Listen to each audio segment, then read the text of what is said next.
Good morning, people. Welcome to a lovely sunny morning in Manchester. It's your boy Si, aka the Mancunian. Welcome along. I was going to start this morning because obviously this is looking back at the match yesterday. I was going to start it by saying how incredible I thought the fans were yesterday.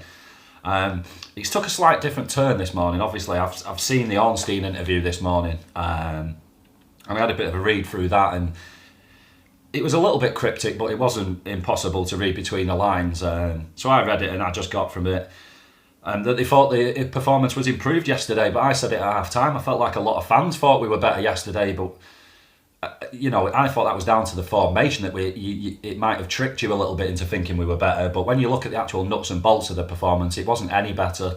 It was still absolutely tragic. So I can't get behind that. They've said what we all think they believe, is that they still have faith in Unai achieving targets. It amazes me, seeing as they've been at the last two games, so they've obviously not been watching, too busy playing Candy Crush or something, because if they've been watching the football, they'd know it's not good enough. Here was my favourite bit. They can still achieve those targets, providing the external atmosphere allows it. This is what rang my bell this morning, is because the fans could not have done any more yesterday. Honestly, I was so proud of the fan base yesterday at how much they cheered and applauded that team. And regardless of your own personal feelings at the moment, it was just, let's get behind this lot, and then they don't have that as an excuse. And that wasn't an excuse yesterday, and literally this morning they've come out and used it as an excuse, and it's pushed my buttons. And why I think something's got to happen. And if this has come from Josh, well, it just backs up his comments in the summer about fans, which is they won't be influenced by the fans, it's just noise. That's disgusting. If that's coming from, a lot of you guys give Ornstein a ton of credit. I don't. I think he just knows Doris the tea lady, and it keeps him relevant. Because I can't understand why somebody with any credit at the club would come out and let this be known. That's why I don't fully believe it, but I'm sure a lot of you do. But this has pushed my buttons this morning, and for me now, this is, well, let's show them what no support is. Because if the club aren't going to act, then the fans have to. They're sort of leaving us no choice, and I think this has got to happen now. For me, this was the perfect time to get rid. We've got a couple of weeks now of the international break.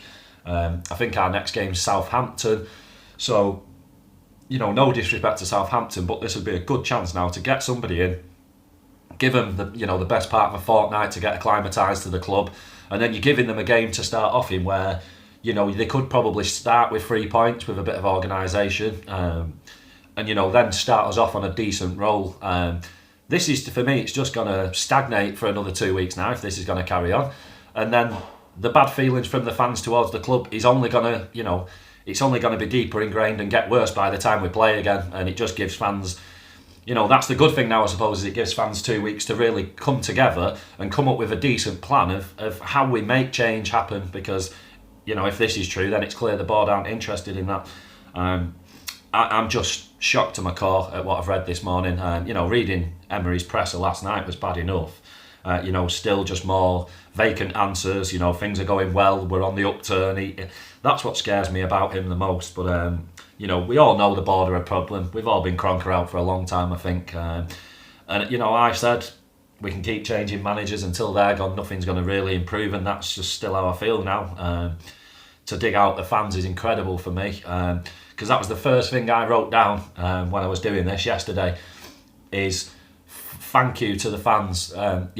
Give yourself, although I'm sure you came out of that ground yesterday miserable as sin, you deserve a ton of credit, because the fans were absolutely wonderful yesterday, really brilliant, and I just don't get how you can even have the pure cheek to try and turn on the fans this morning. I think that's, if there wasn't a big gap between fans and club already, then this has driven a huge wedge between the two for me, and more really poor PR from the club, really poor. So that's my thoughts on the Arnie stuff this morning. Let's get into the game. I looked at the lineup, and I told you guys on Wednesday that he'd gone with that formation against Victoria because it was a trial run for yesterday, that he was just going to try and stifle Leicester. And again, if we just come away with a draw at Leicester, that's a good result. 1 point's as good as 3 in his eyes, and it's exactly how we played. We played for a draw, and we got beat by a better team. There's not really any excuses for me. A 5-3-2 or a 3-4-1-2 or however you want to look at it. The lineup: Leno in net, Bellerin at right wing back, Chambers, Louise Holding as centre backs, Kolasinac as left wing back, Terrera and Guendouzi in the centre of the park, Ozil just a bit further in front, and then Ober and Laka up top. To me, that didn't look too terrible on paper. You swap out Kolasinac for Turner, and that's probably our strongest lineup. So you can't even really fault that. One player shouldn't make all that difference for why we were still poor again yesterday. And I turned to my mate yesterday while we were watching the game, and I said, Allegri is not my ideal choice of manager, but if you'd have give him that exact team yesterday in that formation, we'd have won. And I firmly believe that, I do. That's why I'm so against Emery now. He's just clueless for me. I didn't have a ton of complaints about the lineup. I just knew the football would be dead again under this guy. Sort of just going into the game, sort of first 15 minutes, it was kind of sloppy. When we were in trouble right from the start, pretty much, 10 minutes in, Guendouzi with the pull on Soyuncu in the box from that cross.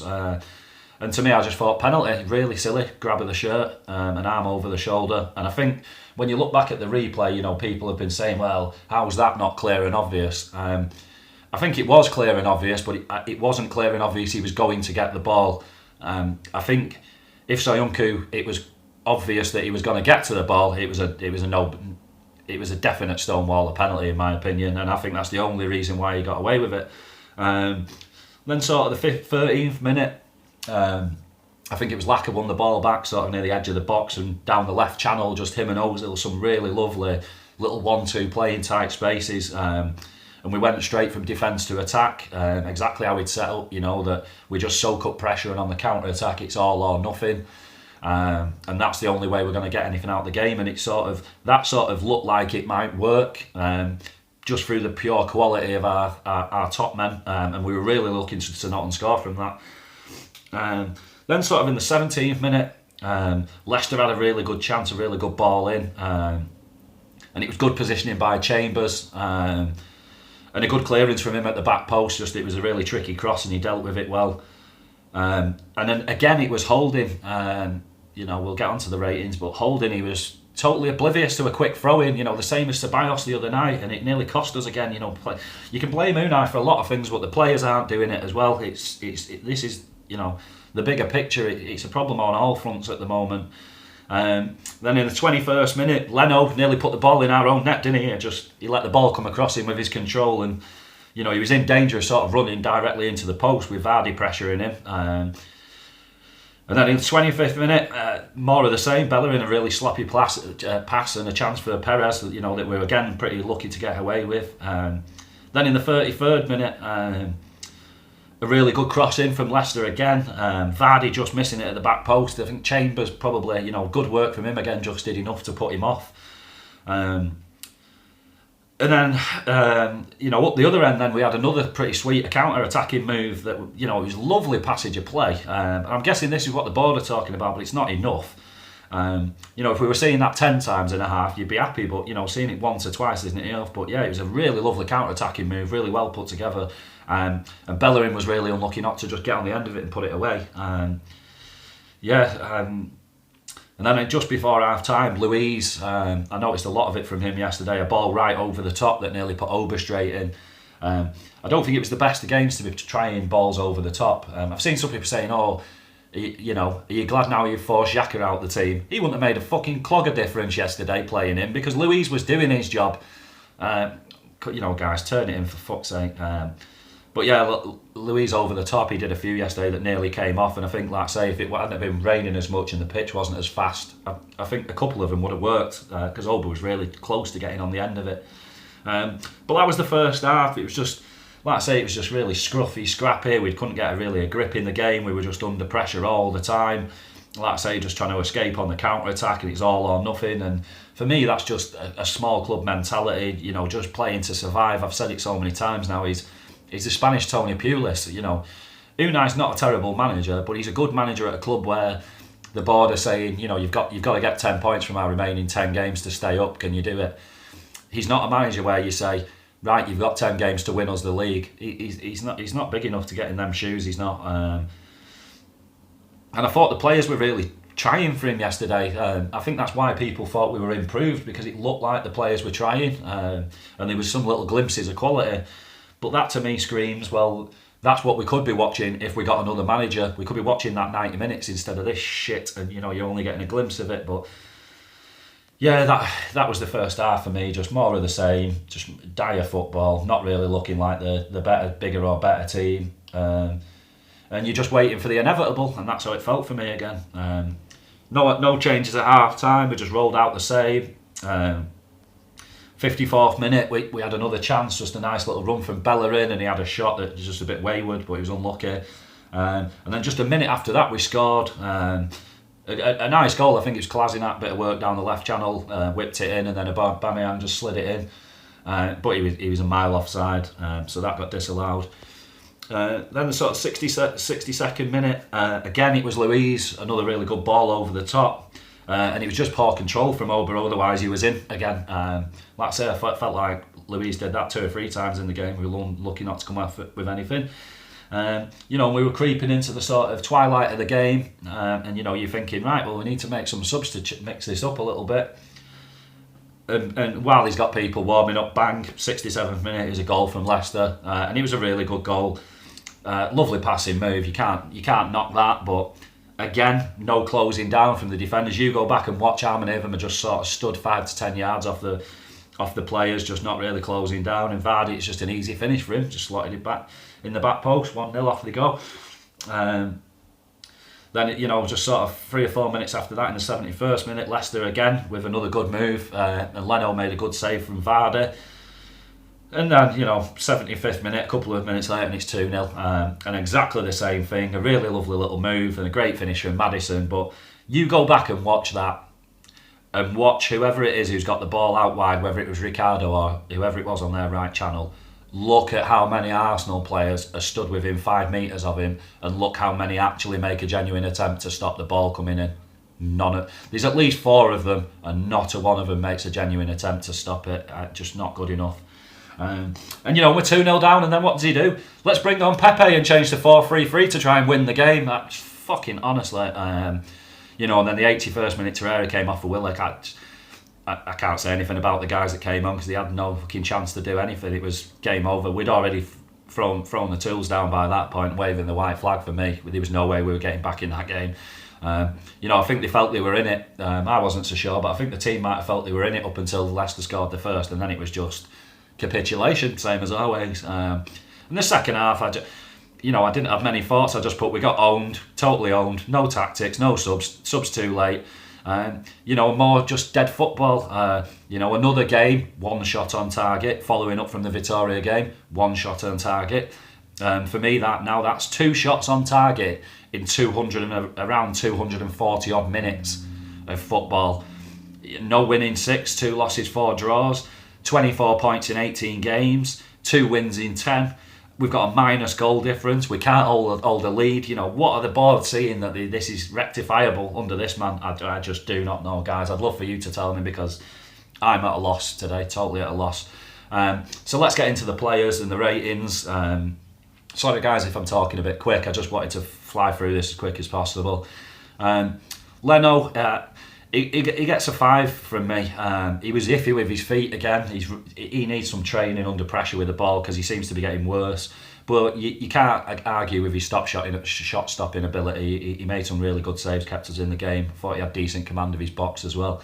He gets a 5.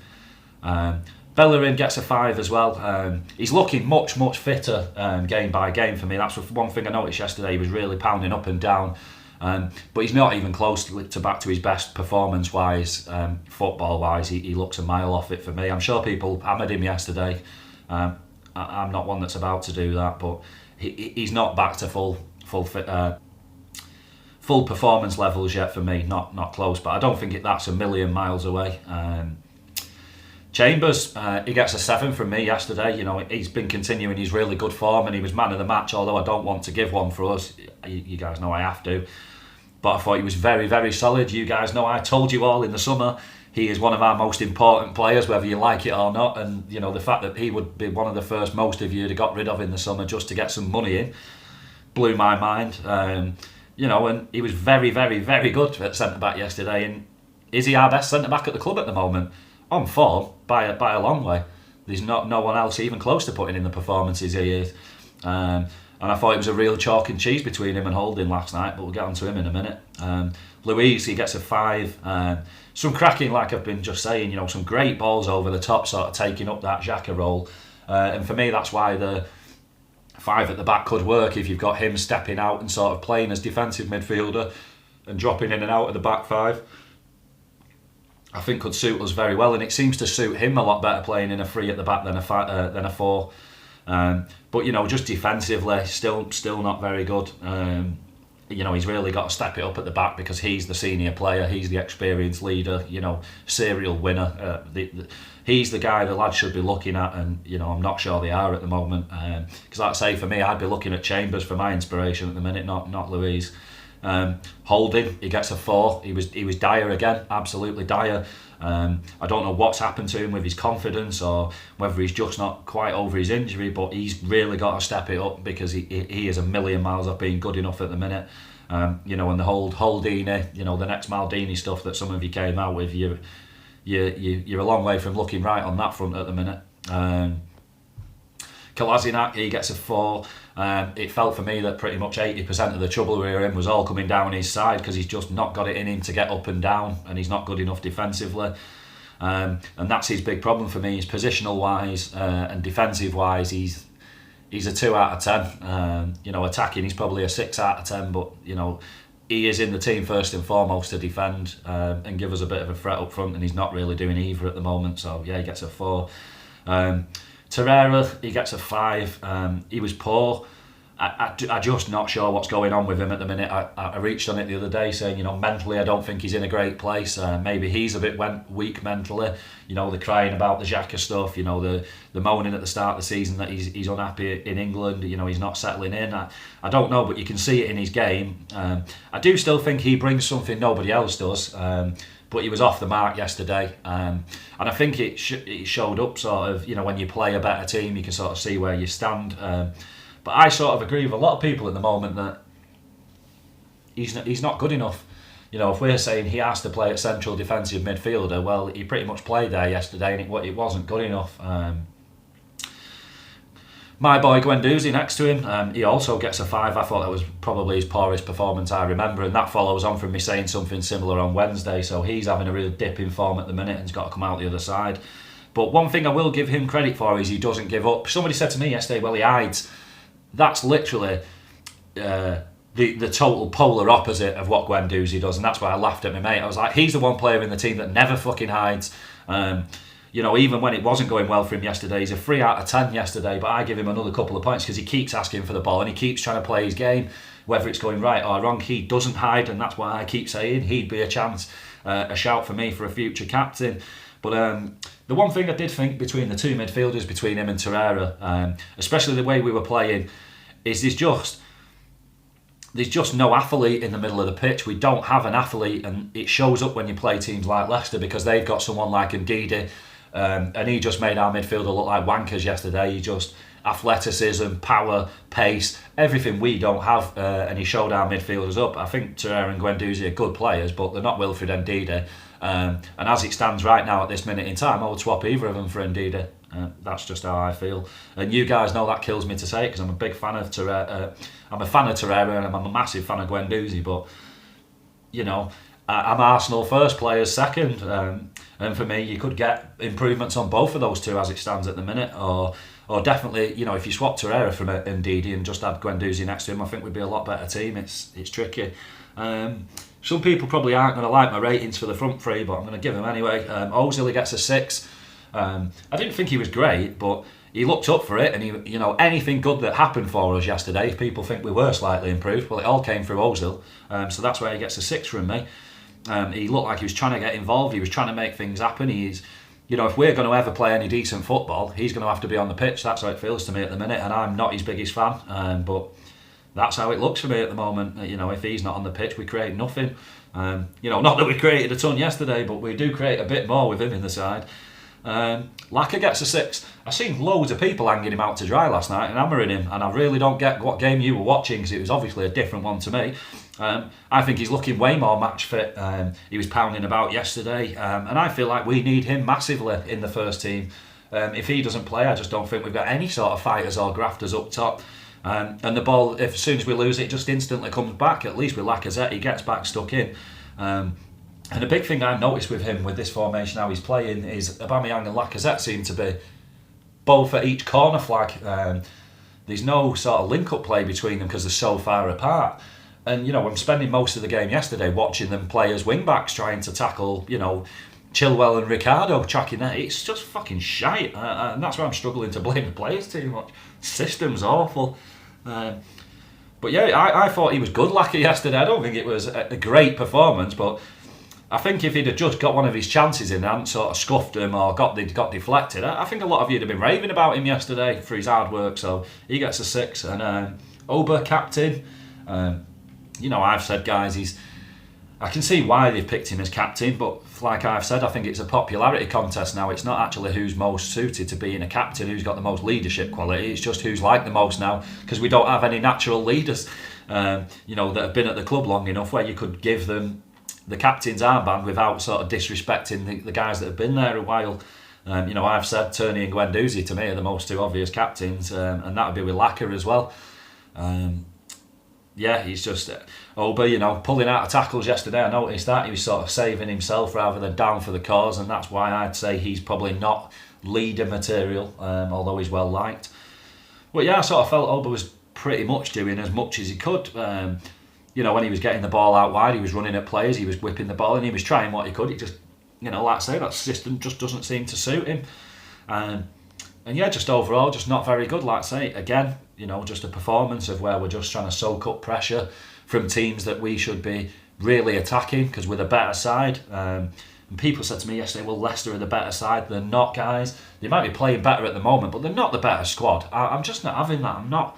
And this is what's upsetting me at the moment, is obviously fans are losing all love, respect, self-respect for themselves and the club, and it's just down in the mouth now. It's just no one's really got anything positive to say, and we're just looking for answers and excuses for anything, and we're not going to find them, guys. That's the problem for me. We're not going to find them in these lot.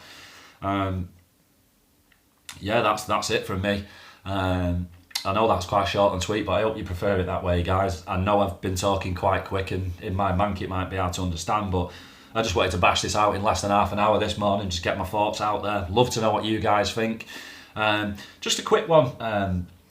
I said it to a mate yesterday. When we got back yesterday, I was watching Match of the Day, and I said to him about Chris Wilder. I made the comments last week about Chris Wilder's could do a better job than this guy, because he's doing a better one with a Sheffield United team. And as soon as I said it to my mate, he went, nah, Chris Wilder, what planet are you on? Never in a million years would I have him at this club. And I said to him, mate, why? Why wouldn't you have Chris Wilder?